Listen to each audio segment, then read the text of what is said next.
Interview vom KIESBYE-Braumeistercamp 2025 und es geht nach Schweden. Sweden, my favorite country. Boom. There you go. Honestly, I love Sweden. I've been very often to Sweden. By the way, this guy is HENOK. Sorry.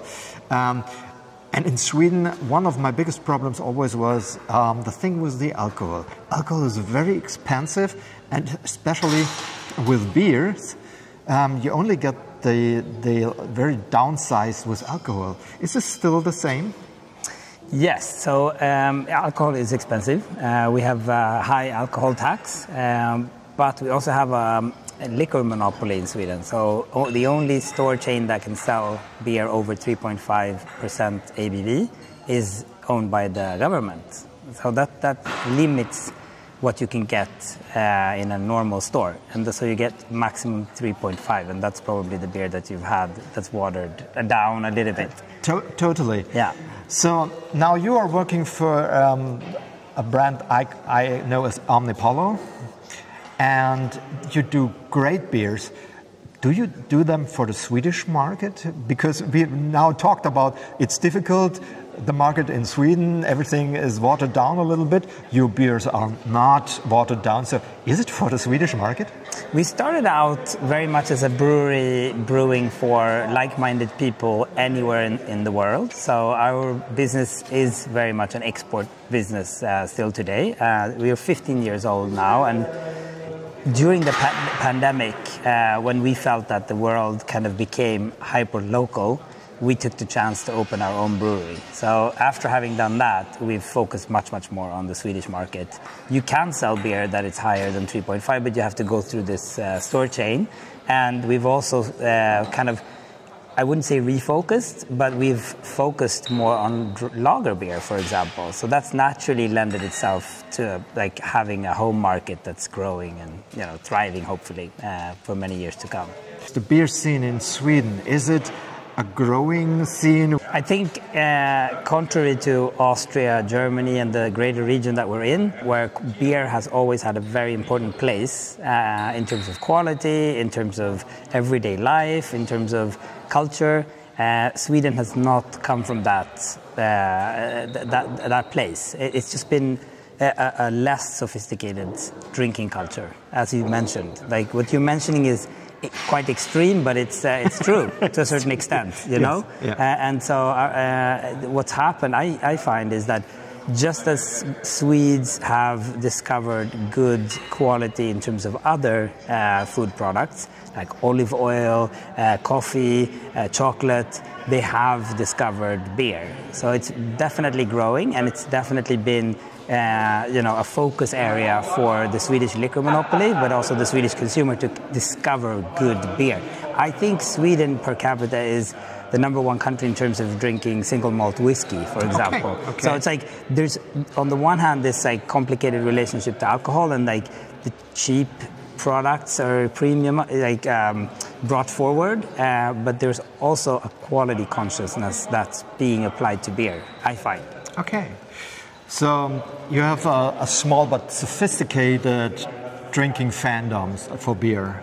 I would say so, and growing. It's like in terms of asking for something else than just a beer. Like when we started brewing, people would go to a bar and they would say, "Give me a beer." They would not ask for a specific style or a brand. They would just say a beer.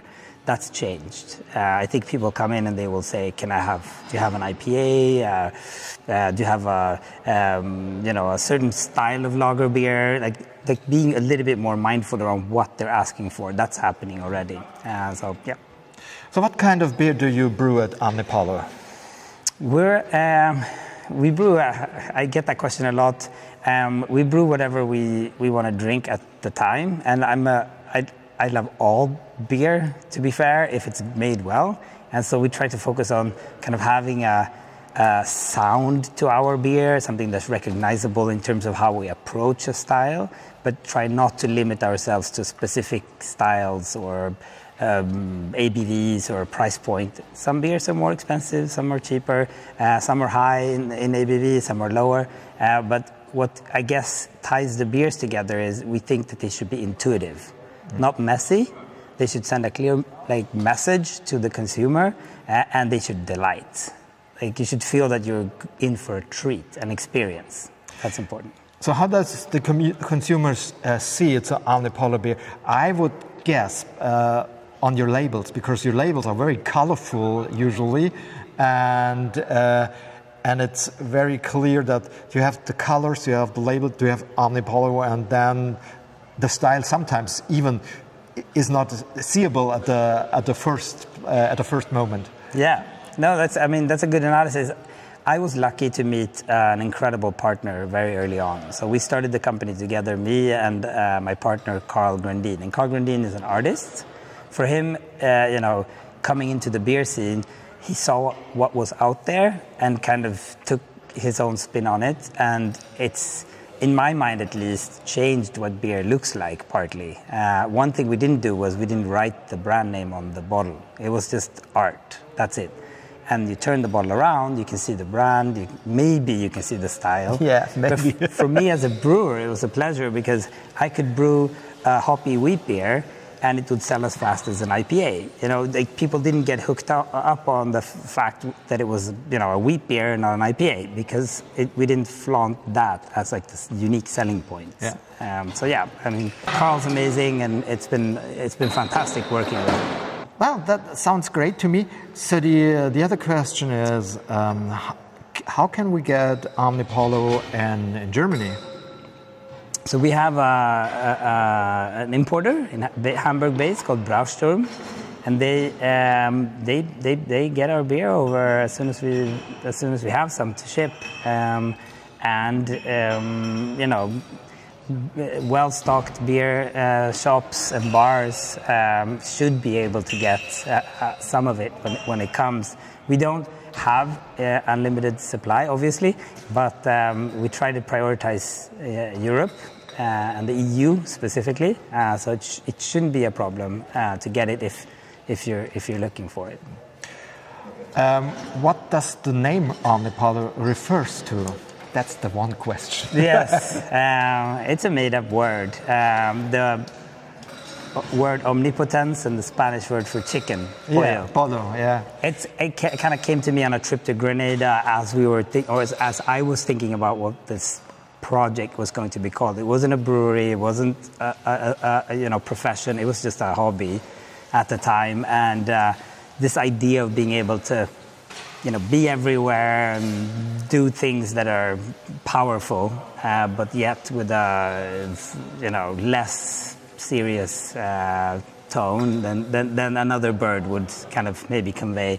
In this case, the pollo came in. So yeah, so chicken. It's all chicken. Yeah, it's an almighty chicken. It's almighty chicken. Almighty chicken. Yeah, that's it. That's it. Almighty chicken. That's it. Thank you very much. Thank you. It was my pleasure. Thank you, Stefan. Go for the almighty chicken. Yeah. Awesome. Cheers. Cheers. Great. Thank you very much.